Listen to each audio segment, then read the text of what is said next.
Hey there, in this video I want to share something very special and very near and dear to my heart. It's an interview I did with a master salesperson who's selling an experience of all things. You'll see what I mean in the video, but I did this interview a few years back and I really had no place to post it or to put it out that would make sense or be relevant, and this seems to be the perfect place. This is the gentleman, his name is Nate Simmons. He's in Pensacola, Florida. You'll get the whole backstory. I won't spoil it for you, but this is the gentleman who's partially responsible for this tiki bar that I stand in to do these videos, because he influenced me from a craft cocktail standpoint, and I was blown away by the experience we would get when we would go sit at his bar and then at the restaurants that he's been a part of, and he really just opened my mind to the possibilities for how a cocktail should be. And as you can tell, there's obviously some cocktails going on here, but that's my wife starting her car in the back. But I want to jump into this and cut to that interview that I did a few years back.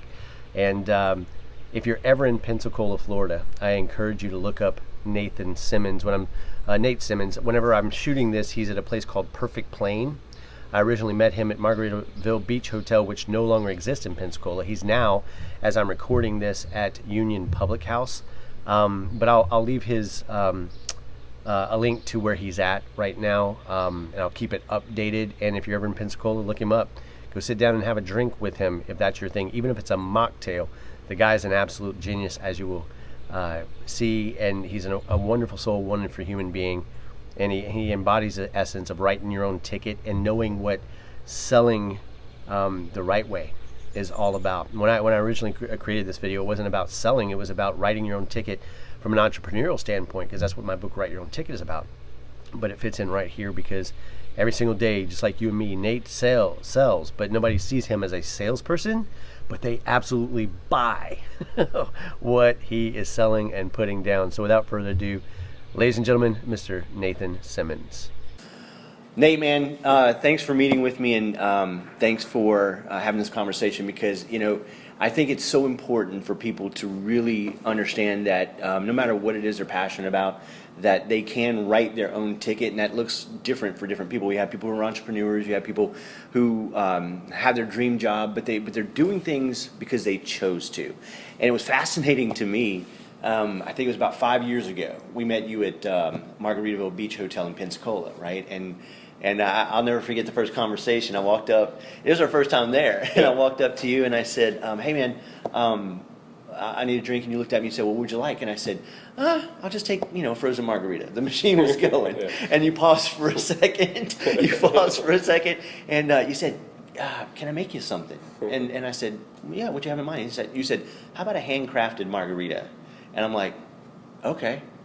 And dude, you made us that drink, and it just blew me away. And so we got in a conversation over time, and started talking about your transition and how you found yourself at Margaritaville, and how long you'd been there, and then you transitioned here to Perfect Plane here in Pensacola, which absolutely great place, wonderful beer, and you guys just opened Garden and Grain, right? And so the whole craft cocktail thing, right? Yeah. And I've heard people describe you and talk about your expertise, your artistry. I think the owner even said at one point he could step into any New York bar right now and be totally successful with your level of craftsmanship. So I just want people to hear the story about your journey, because take me back through that story. It's been a while since we talked about it, but take us back to as far as you want, really. You can take me back to whenever you were working with Ferrari and all the luxury cars. You can take me back further if you need to. Just remind me, talk to me about that story, that journey. So actually working in the service industry became a necessity of mine. At the time, I was 19, 20 years old, and I had just bought a car. I knew a banker. I didn't have a job at the time, and somehow I was able to convince her to give me a loan for a car that I didn't have, and I didn't have a job at the time. Next day I went out. I was like, I need to find something. So I worked at Bennigan's. I popped into Bennigan's. They had me start the next day. Good old Bennigan's. Yeah, old Bennigan's. And the second I got into the mode, the hospitality, talking to people, I knew this was what I wanted to do. I loved it right away, and I it was I've always, whenever I got into a career, it was always like the harder you work, the more you put into it, the more you get out of it. Sure. And I'd worked other jobs where it was like, it didn't matter how hard you worked, you made your hourly and then you went home.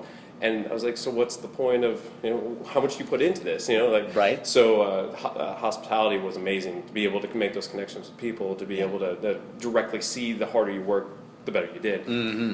So I got into that. I moved down to Florida when I was 19, shortly after that. And Where'd you move down from? From Iowa, sorry. When I started, I started in Bennigan's when I was 19, still living in Iowa. And about 6 months after that, I transferred down to Florida. Wow. And did that down there. And I worked for Bennigan's down here. I traveled around. I went down to South Florida. I worked down there for a little while. And I slowly started getting into, I wanted to try some other things. I always had a passion for cars. Okay. And so I started working for Jaguar, Mercedes, Audi down south. And it was cool. I got to drive some expensive cars that I probably would never have had the opportunity to do. That's cool. Yeah, and it was decent money, but I always found myself still wanting more. I didn't have the opportunity to speak to people. I was in a detail bay or was like in a car by myself, whatever, maybe. Sure. And so I was like, I got to get back into it. So I ended up moving out to Denver, and that's where I worked for Ferrari, Bentley, Maserati. Yeah. And again, getting the opportunity to drive cars that I should never have been able to drive. And had they known, like they should not have let me drive. So I started. So I was doing that, but I got that itch again. I was in detail bay. I was driving these cars, but I wanted to do more. And the detailing side was fun, but it still didn't give me what I was looking for. So I got back into the service industry, and that's when I started working for Rock Bottom Brewery in Colorado. Okay. And I was just really early starting to learn about the art of craft beer, and obviously Denver is an amazing city for that. Absolutely. So I started getting into that. Transitioned to another place that was owned by Breckenridge Brewery, and that was really cool because they had craft beer from Colorado, but outside Colorado as well. Sure. And then that was like my first introduction to the craft cocktail thing. So pouring craft beer was fantastic, but I still felt like I wasn't making it. I wanted the ability to be creative and do those things. So the craft cocktails gave me that ability. So you were being driven by a creative streak that wasn't being fulfilled at that time. Correct. And you're like, there's something else. There's something in here that's screaming to get out here. Yeah. And you're like, I need to do something different. And so that creative was driving it. Definitely, yeah. And so at the Ale House and Mottos, the place that was owned by Breckenridge, that gave me opportunity. And I'm seeing like fresh juice, and like we're using egg whites, and we're doing all these things that we didn't do at Bennigan's back in the day. Right. We weren't doing it other places. So I'm like, this is amazing. So you were watching the people around you. Did you have a specific person that was mentoring you, or were you just kind of thrown into it and you were observing, watching, and pretty much that. Yeah. Pretty much just like thrown into a situation. A lot of the bartenders, that was kind of early on in the craft cocktail scene. That was 2009, 7, somewhere 2009, I guess it would have been. So it was a little early on. I was just still kind of learning about it. Like some of the big cocktail bars that were opening up in New York City were happening in 2007, 2005. So like it was starting to trickle out to Denver. Okay. And so this is one of the first places that really started to pick up on it. And they were doing amazing things. Shortly after that, Williams and Graham opened up. Williams and Graham opened up, and which is a classic speakeasy cocktail bar in Denver. It's an amazing place. And it was actually right up the street. And they did some really cool stuff. They had service industry after a certain time, and I always love this side of things too. Like seeing companies that take care of not only their own staff, but then also taking care of people people in the industry as well. So they would offer a meal after a certain time where if you're in the service industry, you come by, grab a cocktail, and you can get some free food from them. So very cool, which was awesome. So I kind of took a lot of what I learned at the Ale House and what I learned from Williams and Graham, and when I moved down to Florida, I worked at a tiki bar. Okay. And so I moved, I came down to Florida. I've always loved the beach, and I always wanted to make it back to the beach. Yeah. And it was a weird set of circumstances that landed me at Margaritaville. I was supposed to be at the Hilton. I had a buddy of mine that was the beverage manager over at the Hilton? At the Hilton. Okay. Just right down the street from Margaritaville, and they weren't quite ready to open up a location that they wanted me to work at. Right. And so I was like, I kind of need to have a job. So Margaritaville just had me hiring. I walked right in, got a job there, and within a month, I was out at the Tiki Bar, and that became mine for the next 7 years. Yeah, and I just want to emphasize, when you say it became yours, I mean, and I want to talk about this because you've got customers. Cheers, by the way, bro. Oh, cheers, man. Absolutely. Yeah, I want to talk about this because, and I want to get your thoughts on this, because for us, hanging out with you at the bar was an experience. I mean, there's bartenders, there's people who are very talented at making drinks and whatnot. But you created, like you said, it was yours. It became yours. And when you walked up to your bar, you felt something different as a person coming to that bar. You felt something different. You saw you working, I mean, harder than most people do. And really passionate about it. And then whenever you would produce that product and hey, I'll order this. I remember one time we were sitting with you, this is probably 3 years in, right? We were sitting with you and you said, what were you in the mood for, right? And I said, I'm not sure. What kind of alcohol? Rum, whiskey? I said, rum. He said, okay, I got you. And then one after the other, right? And they were just all top notch. And the care you took with how you made your drinks and how you presented them, and how you were taking care of the people that were coming to the Tiki Bar and the people that were around at the pool, because it can get really busy at times. That's just a different level. Not every person who tends bar or mixes drinks or who's a craftsman, a crafts cocktail master like you, they don't have that 360 of the service, the experience that they're trying to create for the customers. Where did that come from? I mean, was that something you grew up knowing, believing, or is it just something you witnessed and said, yeah, that's how I take it to the level I want? I mean, how did that originate? I think a lot of that came from my upbringing, from family. Grew up Midwest, amazing family, mom, dad. So definitely instilled from the beginning. Mm-hmm. But also, like growing up in the Midwest, we don't have amazing tiki bars or cocktail bars, or and so we got to go on vacation, once a year when I was young. But it wasn't consistent either. So like we would go on vacation once, or like take a couple years off and get to go, later on. Sure. And I remember thinking like this was always kind of my thing at the hotel. So it costs a good amount of money in order to come to that hotel, stay there for whatever amount of time that you're going to be there. Sure. You're going to spend money on food, cocktails. You're going to probably want to go out on a boat or kayak, do whatever you want to do. So you're looking a couple $1,000s no matter what for your stay. And I figured, these people are coming from Iowa. I know what it's like to live in the Midwest. You're coming from these places, Illinois, that you get to see either snow 6 months out of the year or a cornfield the other 6 months out of the year. Yeah. So to have people come down and have the opportunity to, fully feel like, hey, I spent $3,000, but holy crap, like that was amazing. I'm going to do that again and again. Nothing worse than going in and being like, yeah, that was okay. And now you look at your credit card statement and you're like, oh, I just blew $3,000 on an okay vacation. So right. If I could have one little bit piece of making that vacation that much better, that was always what I strive for. Okay. Yeah. No. And like I said, you feel it, that experience. I mean, and just hanging around the bar, the people. And I've got a friend back home. His name's Tommy, and they come sit, or they did, at Margaritaville, sit with you for many years. And he and I actually connected over that, and then we got to talking about you, and it's part of their experience when they would come out. And so anybody, and now coming here, even with Perfect Plain, in this transition that you've made in Garden and Grain, I see the same kind of connections, the same kind of relationships that you're building with your customers who continue to come back and to see you, to have that experience, and we definitely do.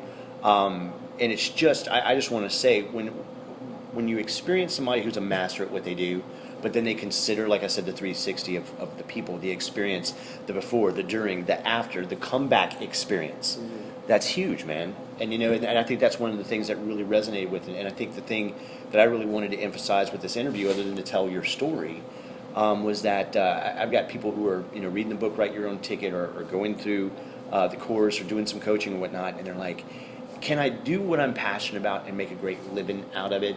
And there's, like I said, bartenders are a dime a dozen, but you have owned your craft.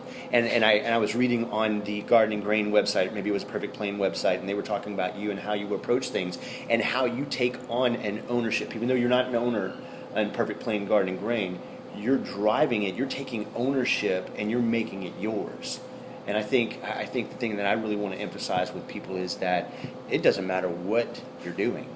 If you own it, if you're passionate about it, if you give and pour yourself into it, because at the end of the day, like you said earlier, the whatever you're doing, if you work hard, the harder you work, the more you put into, the more you're going to get out of it. Yeah. Right? And so many people show up. I mean, you experience it. You go into restaurants, or you go into a store, or you go somewhere, and there's just, you can tell the people who really own it and the people who love what they do. Definitely. Right? And it doesn't matter. It's just what you chose to do. And you found your path in this, and you're like, man, I can really make a difference here. Yeah. Because I'm creating. Yeah. Tell me about your philosophy about your cocktails, and kind of the mindset that you bring into it in that creativity. What are you thinking when you're designing things, or whenever you guys put together Garden and Grain and you're kind of spearheading that whole effort? Are you officially the director of that whole experience? The operations manager of Garden and Grain and Perfect Plain. Okay. I oversee all the day-to-day operations of both. And then before we even signed on, before we had any other bartender come on, like, I wrote a menu for Garden and Grain, and my inspiration for this was that it's an outdoor area. I knew that people were going to be out here happy hour at night, but so you had a vision in your head of what it looked like, or what it was going to look like. Okay, keep going. And so I wanted it light and refreshing and bubbly. I wanted people to. I wanted refreshing is really what I was looking for. It wasn't going to be dark lighting. It wasn't. I didn't think people would be coming out here and really having big, heavy cocktails, even though we do serve that as well. Sure. But what the aim of it was a mojito, something bright and refreshing, lime, citrus, soda water, and rum, and also having Perfect Plain as a brewery right next door, not serving any of the mainstay beers. Mm-hmm. I also kind of want to do that as our side with our liquor too. I kind of want to make a place where maybe you don't know every single kind of liquor. Maybe you try something new and see something new that can maybe open your eyes to a new experience. Right. Yeah. And I think we sat over here a couple of days ago, and you were so busy that you were moving all around, but we sat down and I could feel the essence of what you just said right there, and that you were trying to create. And the girl who was serving us, she was doing a great job. She had a great attitude, a great service mind. And she was into it. She was passionate about the cocktails that she was making, right? And I'm like, and I was thinking back to your kind of creative direction. And I'm like, I told my wife, I said, he's duplicated himself. That philosophy, that vision that you have, obviously is carrying out. I think it's so important too. Whenever you had that vision, you wrote it down, and you said, "This is what it's going to be. Here's how." And so, with that original seed of thought that you had in the vision, tell me about that. From the time you had the concept in your head to the time it was actually implemented to where we are today, how did it change? How did it evolve? Or did it stay exactly how you originally saw it? Tell me about that. Well, and to go back a little bit further, even on that, none of this happens without the team that is here. Absolutely. So these guys, Brad, Nick, Jacob, Chrissy, having them, their ability to see what I had in mind, and for them to carry that out is amazing. Gotta have a team. It's incredible. And then along those lines as well, I had to spend so much time out here that going inside the team that we have inside, Billy, Chrissy, or Billy, who else is in there? Derek, Jesse. Jesse was a really cool one. Sarah. Mm-hmm. Jesse was funny because she had just signed on. She had a little bit of bartending experience, but not a lot. She just got thrown into a mix of opening opening up a new place, learning a new menu, and really worked her butt off to get to where she is. Nice. And then to have the ones, Billy, Derek, Sarah, that have been here for a long time, to really carry that along, to be able to continue doing what they have been doing, and not to not let the experience fall through because we have something else going on. So going back, what an incredible team that I have. I apologize. I got a little bit off of track on the original question. I'm sorry. No, that's fine. That's fine. And it really was about how the vision developed. Oh, okay. You know, so you started with the original concept. Yeah. And you saw it in your mind, you sketched it out, and to see from that concept to where you are now. Yeah. Is it evolved? Is it changed? Is it? It stayed pretty steady throughout. Okay. Coming out here and seeing a dirt lot, and envisioning what was going to come out of that. Yeah. That was, and then to see this is much more than I ever pictured. Okay. Like the layout, the experience, the number, like the people that are loving our space. It's that to me is incredible. But what I had in my head as far as cocktails and has pretty much stayed the same. Right. I always really wanted that laid back, cool area. I wanted cocktails where people could, they knew the cocktails name. I wanted mojitos, I wanted the margaritas, I wanted the French 75s, Sure. things that people could be familiar with. Yeah. But then we also had a section on our menu as well where we could have our signature cocktails. So it gives our staff the ability to play with it a little bit and have a little more fun. Yeah. They get to come up with their own thing. Corporate restaurants are always a little tough because you get like, hey, here's your 10 cocktails that you have to make, no substitutions, this is what you get. Right. And so it's daily, you're just making the same cocktail, and putting that stuff out, you get, how much love, how much, how much. It takes the creativity out. Yeah. And so you're just rote. Yeah, You're slinging drinks. Yeah, exactly. And in that particular situation, that's a good point you make there, because and it goes back to something you said earlier, but what would be the motivation and incentive for somebody to pour themselves into what they do if they were, shackled in a box by, you're going to sling drinks, but this is all you're going to do, don't deviate, don't do that. Yeah. I mean, it's equivalent of being in a corporate job. Exactly. It really is. And I don't want to say the one positive, but at that point, and if I were to speak to a corporate place that's how they do it. Yeah. Not that we take away from it because we have the ability to do it. Of course. But now you got to focus on the guest. Because maybe you didn't come up with this cocktail, but now you have to put that much more effort into the guest experience of making sure that they're enjoying what they're having, the food that they're having. Sure. So maybe you don't get to have the opportunity to be creative in this way, but you get to have the experience of coming back to see me because of the experience. Yes. No, that's good. So, that's a good point, and that's a different dimension right there. And I guess what I'm hearing there is that even if somebody is working in an environment where it's kind of rote in what they're doing, they still have command of the experience that they're giving. Absolutely. I understand that correctly. Yeah. Oh, definitely. Yeah, man, and that's cool. And so, in a couple of things, we talked about vision and the vision how, and it's visually, it's a little bit more than you were expecting. It's bigger than what you were expecting. The commitment that you have brought to this, but that we saw whenever you were at Margaritaville, where did that work ethic and where did that commitment come from? Wanting to be the best at whatever I was doing. Okay. It didn't matter playing baseball. When I started in the car business, I even started before Jaguar, Audi, Mercedes. I started at Hyundai, Honda in Des Moines at one point or another, and I just kept working my way up, and then so I started just washing cars, or I started just like washing cars in the parking lot, driving a truck around, spraying cars off, and then Nice. Then it turned into hand washing customer cars, and then in Colorado it was full on detailing and polishing and $300,000, $400,000 cars. So I kept wanting to do better. I couldn't.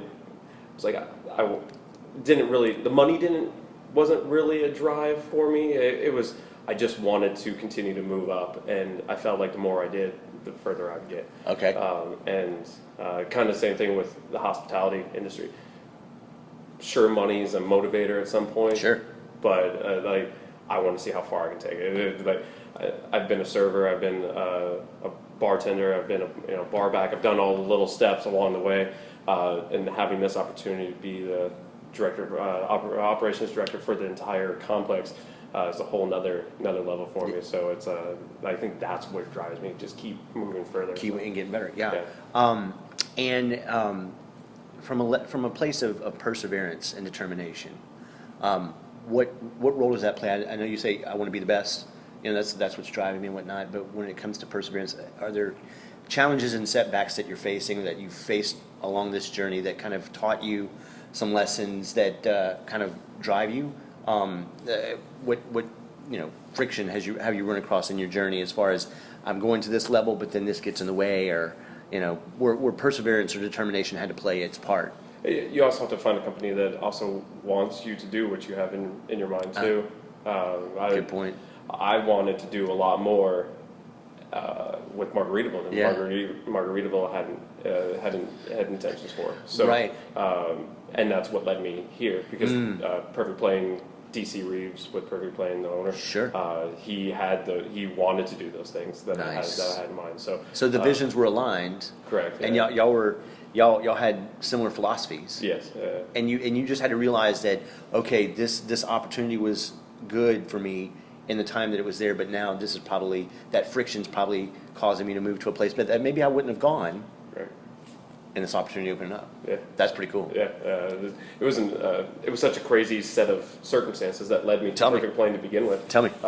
So my tiki bar on the beach closed down every November. By the way, best office in the world, in my humble opinion. Yeah. I remember one time because with my business, our office by the pool. Now we got a tiki bar in the backyard, thanks to your influence. But I remember this was when it wasn't there. I was sitting out by the pool, and I'd taken a picture of me sitting by the pool or whatever, and I said, there's something pretty arrogant or something about, where do you office? You know what I'm saying? Yeah. And here you come and dropped a comment in there. I'm like, no. He trumped me. No, we got off track. Where were we going with that? The circumstances that led you here. Yeah. So every November, my tiki bar shuts down, and so I could move inside or like find random jobs to do around the hotel during the winter time. But your space wasn't open. Correct. Yeah. So I'd always have to find something else to do, and so I worked at another cocktail bar downtown one year, and so I saw this place opening up, and it was, after a little bit of research, meeting with the GM, BB, I was like, I'm in. This is amazing. So I really wanted to find something that kind of reminded me of what I did in Denver. Okay. The beer quality, meeting with at the time Brett, our director of brewing operations, Reed, and talking about the beer and their visions for. I was like, oh, this is Denver. Like, this is amazing. Like, they really care Denver about and what you're doing. Pensacola. Yeah, it was very cool. And then after trying beer, I was like, yeah, this is awesome. So, yeah. And I'm thinking wintertime. I'll go in. This will be a fun job over the wintertime. I'll go in, make a little bit of money. I'll pour some craft beer. I get take home some beer every now and then. Sure. And it turned into a full-on wintertime job. We were busier than I've ever seen or ever imagined. It was just nonstop all the time. Right. Which was amazing. And so going into the summer, going back, when I first got hired, I told them too, like, hey, I told DC, I really plan on going back to the beach because I loved it out there. Sure. And the money was great, and I had what really pushed me more than anything were the clientele, were the guests that come back to the hotel every year. Yeah. I had, at that point, 6 seasons of people coming back to the hotel. I knew, like, there were weekends where I would know 80% of the people on the pool deck. Yeah. And so... And let me just emphasize this from a customer's perspective of that experience, and someone who did that. I'd reach out to you and say, hey, we're coming this time, we're looking at these 3 dates. Are you going to be working? Yeah. And listen, you weren't the only one. Well, no, that's what I'm trying to emphasize in this interview. Yeah. Like you created such an experience for people that it was a following. Just like any brand or any business or any write your own ticket sort of situation, I want to emphasize that because you created an experience for those people that they wanted to enjoy over and over and over again. And maybe this is bold to say, but I guarantee you that experience that you were creating was driving them, as you said earlier, to come back. Yes, the hotel is beautiful. Yeah. And we absolutely love it. But I'm going to tell you what, there was a big gap and a big hole that was left in our hearts whenever you weren't at that tiki bar anymore. And that first year we came back, I'm like, oh God, man, I want to go get a drink, but I don't, you know what I mean? Yeah. So I just want to emphasize that, and not to brush over that. That's serious. You created a community and a following of people who just loved to experience what you do and who you are. And I think that is 100% key to success, writing your own ticket sort of situation, whether you're working for someone else or whether you're doing it on your own or whatever. That you said it earlier. At some point, the money is important because you got to pay the bills, yeah. right? But when you get beyond that and you start serving at a higher level and you start thinking about what's the outcome I'm looking for, how are these people going to serve? What are they going to walk away saying, thinking, doing? Or are they coming back? And you created that. Yeah. I don't know if many people. I know all of us who had that experience know, but I don't know if the people who need to know that was a driving force. You know what I mean? I don't want to minimize that. It's funny, Brad here. Both he and I. He said it one day while we were out here, but it's something that I've said in years past. We don't look at the money we make. Yeah. Like we know what we do. It's going to get money. It'll be there at some point or another. Like, we're not worried about it. We don't care. It's because of that service first. Yeah. It's because you pour yourself and your heart into those people. Yeah. And you're looking out for their experience. And you want to make them feel like they're individuals. Absolutely. And like when we come up to you, Bart, I don't care how busy you were. You never got impatient. You never got aggravated. I remember one time I got aggravated because somebody came to the bar who couldn't make a decision. They was obviously their first time there, and they said something. I said, "Hey, why don't you try this?" They go, "Oh, that sounds good." I was trying to push them along. Yeah. And I think you had gotten a little aggravated in that situation because they were just being John Q. Public, right? Yeah. And I'm like, let me push them over because once they have the experience, man, it's really cool. And people love that kind of stuff too. Like having it, there's quite a few people that come in that don't know what they want, or out at the hotel especially. Like not all these people are working in the day-to-day bar business. Mm-hmm. You see both kinds. You see the people that are very experienced in going out, having cocktails. They know what they like. They know the type of spirits that they like. The hotel, you get a lot of people that maybe don't drink. Definitely not daily, weekly, monthly, maybe. So as much as me is what you're saying. I was looking at myself in the camera, and so you really sometimes you have to help people along a little more than what they like. They haven't had a drink since the 80s or 90s, and they haven't. They don't realize the craft that goes into the cocktail scene now, opposed to then. There's a dance. There's a delicate dance there, being able to lead them and guide them. And you did it perfectly with me. But I'm going to be honest and say is that it opened my experience up because I was used to the same old things. And when you asked me what would you like to drink, my default was a frozen margarita. I'm at Margaritaville. I'm at the beach. Of course I want a frozen margarita, right? But you're like, no, let me open that experience for you. Yeah. And it was like, and so talk a little bit about that philosophy right there because, you can get a margarita anywhere. Mm-hmm. But when you sit at your bar, any drink that you get is going to be completely different of an experience, flavor-wise, but also presentation and just everything. Because you're going to smell things. What do you?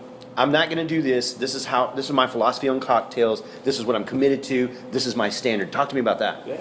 So that bar, especially at Margaritaville, it started as the quintessential beach bar. Yep. It was a sour mix that was on a gun. It was OJ in a jug. It was pineapple juice in a jug. Sure. Slowly over the years, after the first year, I was like, we're not doing this. Like non-fresh, like coming down from Iowa to moving down here, I just assumed citrus was basically free. That like everybody juiced citrus because like you wake up in the morning, you go grab an orange off the tree and you juice it, right? Okay. Because you live in Florida. That's not the case. So, I would probably 90%. Nobody does that down here unless you work in a bar that is curtails to craft cocktails, and then you'll find the fresh juices. But so over a little course of time, I started juicing limes. Then we started juicing lemons. Then we started getting oranges and started juicing our own oranges. Wow. That was over a course of a year or two. And then as I got more and more comfortable on taking on the role of I'm going to make this bar mine, I started just slowly. I started writing my own menu out there. The last 3 years or so, we started doing Food and cocktails, or just cocktails? just cocktails. Just Food is a whole nother animal. Yeah, for sure. But on so we ended up juicing our own pineapple juice as well. So we were, other than cranberry juice, we were the only full juice, fresh juice cocktail bar on the Gulf Coast that I know of. To juice your own pineapple juice, to juice all those. And when I walked up and when you said handcrafted, I'm like, okay, let's see what dude, it was all fresh. And before you even put it in front of us, you could smell it. And just the senses, and I believe in the service industry, the more of the senses that you can engage, the better the experience becomes. What they see, what they smell, what they touch. By the way, this bar is amazing.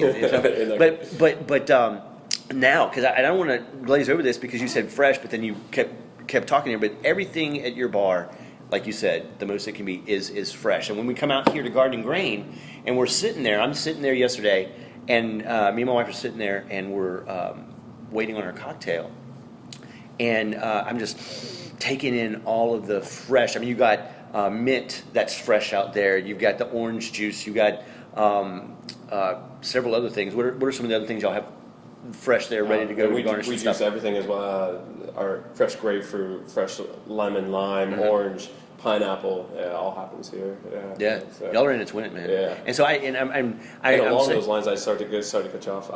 No, that's okay. Like you were saying with the sensory thing, it's important to have the pineapples behind the bar and have the lemons behind the bar and be able to see, here, let me make you something. You just grab that lemon off, juice that, and go. So you're getting those oils in the air. You're getting you can go to so many bars that may say that, hey, we have fresh juice, but like it's actually a juice that they're pouring out of a jug that they brought in from Cisco or whatever. Yeah, for sure.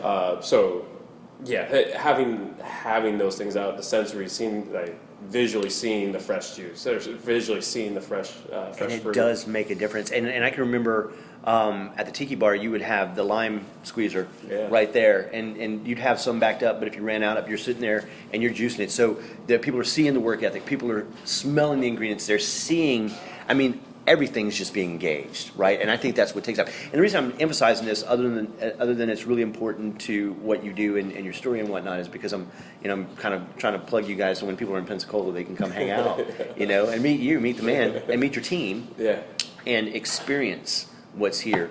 I guess here's what I would ask, and I guess we can kind of wrap it up. But if somebody, whether they're in the service industry, whether they love craft cocktails or craft beer, or it's just a completely different thing. Maybe their thing is underwater basket weaving, right? But they're passionate about it, right? Yeah. But what would you say from someone who has taken the journey that you have to where you are right now, and somebody is they really want to take that thing that they're passionate about, that they love to do, and they want to turn it into a viable income or a dream job or maybe even a business? From your experience in this journey, what would be your advice to them? Own it. Make it yours. You really have to dive in, find out every little angle that whatever you love, it has to become yours, and you really have to.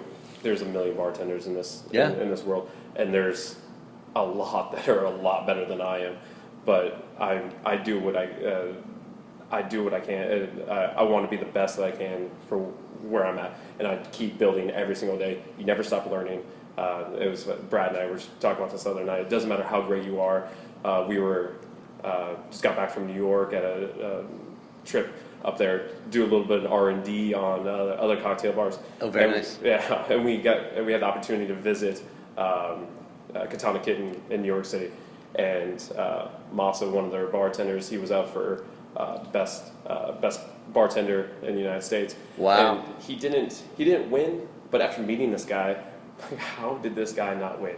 Like seeing his ability, his personality, the way he controlled the bar, this guy is amazing, and so we always learn. We always have the ability to do better, to learn more. So I think, to go back to your question, own it and dig in, do as much as you possibly can, and become a student of it. Exactly, and know that you're not. I think being humble too, knowing that you're not, the best. Like, never just assume that, like, oh, we're amazing at what we do. You're not. Keep getting better. Keep learning. That's serious, and for me, so my background, music is in my background, and so I'd play gigs at, saxophone, and play with these different bands, and we'd have substitutes sit in and play with us, and I used to get threatened by people who were better than me for some reason. I guess I had an ego about it, whatever the case was. And one day, it dawned on me, there's always going to be somebody better. Yeah. And if I can get excited about being in that person's presence and actually learn, because there's that old saying that a rising tide raises all boats, or raises all ships. Yeah. And I started to notice that when I was around people who were better than me, that I came up another level. Yeah. If I wasn't scared of it and didn't push it back. And that's what you saw when you went to New York. You're like, this guy's absolutely amazing. But that humility in you and the ability to say, this guy is awesome. What am I seeing here? What am I experiencing? What can I take back to make myself better? Yeah. Right? So becoming a student of it, not being afraid of competition because it makes us stronger, but willing to humble ourselves and say, you know what, even if it's a virtual mentor, or somebody we run into and says, hey, this guy's got it going on in this area, maybe a little bit better than I do. What can I learn from that, right? Yeah. That's awesome, dude. Well, cool. So a plug for Perfect Plain right now and Garden Grain. What would you like people to know who might be watching this and they're like, man, next time I'm in Pensacola, I want to come visit. Just, what would you say about the whole experience? And from being downtown Pensacola, which is one of the best thriving downtowns, especially in the south end of the country. Yeah. This area is really up and coming. So not only can you hit the brewery, but there's amazing restaurants around here. Iron, Global, Urban Swine. There's so many cocktail and food areas down here. So there's a brand new cocktail bar going in right around the corner of the Kennedy. A great whiskey bar down the street. Yeah. Nice. So not like going to New York City and being able to have world-class cocktail bars and eateries within 2, 3, 5 block spaces. It was incredible, and in no way comparing it to Pensacola to that, but being able to have those areas to walk to and see, and the history that is Pensacola is amazing. So that's kind of what I really that, and then the brewery of Perfect Plain, the atmosphere, the outside area of Garden and Grain, the event center of the grain house that we have. It's a can't miss when you come to the city. It's a great experience. I always think one of the hardest things about I'm taking a long time to wrap this one up, but one of the hardest things about building out the grain house or the Garden and Grain was that I wish I could erase it from my memory of the build out. I want to be able to walk into this and see it as what it is. Exactly. I want to be able to. It's as if I went to Baton Rouge or I went to Charleston. I want to be able to see it with brand new eyes, because this area is fantastic. This is super cool. If I was an outsider coming into this town and walked into this scene, the outdoor space alone is incredible. And then having a cocktail bar with these guys working behind this bar, the talent that's out here. It's a great area. And then having some of the best beer I've had since living in Denver. I agree. Which IPA is this? That's the Holy Spin. Yeah, man. This is good stuff. I've drank way too much of it since I've been here for the last couple of days, but I appreciate that. No, it's a wonderful place, and I'm going to link to, because y'all got pictures and videos and everything on your Facebook page, and I'll probably even take some B-roll to put in this. But shameless plug for those people who like the beach. Yeah. I mean, you can literally jump in an Uber. Yeah. And 15 minutes away. Yeah, 20 15 minutes away. So you can be safe, but you can hang out at the beach. Like when we get finished with this, we're going back to the beach, and we're gonna come back for the cocktail thing tonight. And it's just a really easy drive or easy ride on an Uber from here. So it's very close. In parting, anything else that you would say or advice you would give just about? I know you said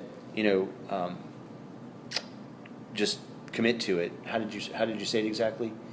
Own it. Own it. Yeah. And that's good. Anything else? Any other advice you would give for people who are like, maybe my audience is a group of people who are they're currently in a job, but they're thinking I'm either going to start a business, a side hustle, or I'm going to try to find my dream job.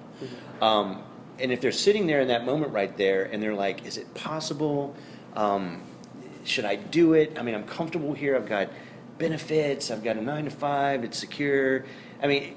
But every morning they wake up and there's something tugging at their gut, or something suppressed, and they keep pushing down, but it keeps coming back up, and it's just. What would you say to them? So I'll give you another story. One of the reasons please. I actually ended up in the car business, I had an old girlfriend at the time, and she had the 9 to 5 job. Was her name Karen? Might as well have been. She had a she had a 9 to 5 job, and so the service industry always has this kind of stigma that it's a transition. You're just doing it to get through school, or you're doing it to get through this time, whatever it may be. And that's kind of how she saw the service industry. And so she always kind of pushed me wanted me to get into a 9 to 5 job or whatever. But I, like, exactly like you said, like, I always had this feeling that I really loved what I did. I loved being a part of the service industry. I loved being the people that work in the industry. I loved being, and that doesn't get talked about a lot either, is the guest experience is amazing. But the people you work with in the industry, like, you spend so much time together. You work so hard together. Like, there's a lot of sweat, a little bit of blood. Like, there's a lot that goes into it. So you really become close. You get to know their families. You get to know their history. You get to know a lot about them. So it's amazing being able to be a part of that. So if anybody's no matter what their profession is or what they're wanting it to be, it doesn't really matter what other people think about that particular industry or think what success should look like. Yeah, it's about what you think success should look like, and it's on your own terms, right? Yeah. I mean, I think we're all conditioned. Go to school, get a good education, go to college, get a good job, work 9 to 5, retire hopefully whenever you. Yeah. But I'm like. That's just not. You don't want to. You don't want to. Yeah, and I think what holds people back is they don't think it's possible to make a go of what they're passionate about. And I think, and you're a living proof of this, and this is why I wanted to have this interview, is that no, it is possible, and here's the theme that I've been hearing from you is you have to focus on the people first, because the people are the opportunity. Absolutely. It's the people you work with. It's your team. It's the people you serve. It's the connections and the relationships you make that make what you love to do possible, because you're serving the world. Yeah. You're taking a group of people who have a need, and you're pouring yourself into that need to make sure you take it to the next level, to where they're like, I got to have this experience again. Yeah. I've always said you could make the best cocktail in the entire world, but if nobody wants to sit across the bar from you, nobody's ever going to drink it. Somebody tweet that out quick. That is awesome. Right, Say right. that again. You could make the best cocktail in the entire world, but if nobody wants to sit across from you, nobody's going to drink it. Just meaning that it's all in. I've drank terrible cocktails, but had amazing bartenders, and gone back just because of the interpersonal, because of their personality and because of who they are. But I've also had amazing. Again, with the New York, amazing spot. Bartenders could not care less if you were there or not. I've been there. I've been in those places. Right, and I was like, cool, and like no imagination, no like. Well, it's a job to them. Yeah, they're there because they have to be. Yeah. They're there because they have to be, and this is just what I do. Right. And this is how I make my living. And as soon as I turn it off, I would imagine. Or they think that they're. Go ahead. Or they think that they're that amazing. Like, hey, you came into my bar kind of thing, like, which is always been one of my biggest pet peeves with bartenders is like, oh, I'm the bartender, you're gonna get what I give you, and like you're gonna go about your business. They may love what they do, but they don't care about this because hey, you're gonna get your drink. Now go about your business. Yeah, for sure. I've always compared that to Pensacola Beach. The people are always going to go to the beach. Yeah. You don't have to try. Like, why hasn't there ever been an amazing cocktail bar on Pensacola Beach? Because you don't have to. People are going to the beach. People are always going to go to the beach. People are always going to go get a cocktail. People are always going to, they're always going to drink the big fruity concoction. They're always going to get whatever they're going to get. Yeah. Do you have to be better? Like, the service doesn't have to be amazing. The cocktails don't have to be amazing. No. People are going to still show up to the beach. Yeah. Because people want to go to the beach. People are going to want some kind of liquor while they're out there. Sure. So, but that's why, with Margaritaville, that's why I felt like that's why I did what I did, because I knew coming down, I knew that I wanted to create a spot for people. No matter how much money they spend, they always had a great spot to go. So absolutely, and you know what? I know you knew this to be the case, but anytime, no matter what profession somebody's in or what they're trying to do, if they'll start with that recipe right there, and they will take care of the people, it will drive everything else. You did create an experience. I mean, I've met a lot of bartenders, but I'm not friends with any of them, right? And we constantly hang out and talk, and I look forward to every time we get to come to Pensacola to be able to hang out and talk with you and visit, and we've met your family, and we hang out, we talk, and it's nice. And so I wanted to capture your story because it's so awesome. Right. You know what I mean? And it really, to me, I've become very judgmental when it comes to service because of what I do. And when you see people just doing it and just exceeding your expectations and blowing your mind, that needs to be that story needs to be told. So I appreciate you spending time with me. Absolutely. Thank you for the beer, Yeah. and let's do it again soon. definitely, All right, absolutely. bud. All right, man. As always, great seeing you. Thank you very much. Cool, man. Hey, I hope you really enjoyed that interview with Nate as much as I enjoyed doing it. He's been a huge influence on this whole tiki bar vibe, and every time we're in Pensacola, not only do we go and sit down with him, but we invite him over. We hang out at the beach, we're in our condo or whatnot. He makes us cocktails, or we go out to dinner or something like that. So I'm glad to call him a friend, and I hope you enjoyed that. He's a genuine soul, as I'm sure you picked up on. So if you're ever in town in Pensacola, just tell him you learned about him on my YouTube channel, and you loved his story, and you just wanted to have a good drink. So hope that served. Drop some comments. Let me know what you thought about it, and if you like this. More stuff like this is going to be coming out. Make sure you're subscribed. Click the notification bell so that you get notifications. And have a great day. We'll talk soon.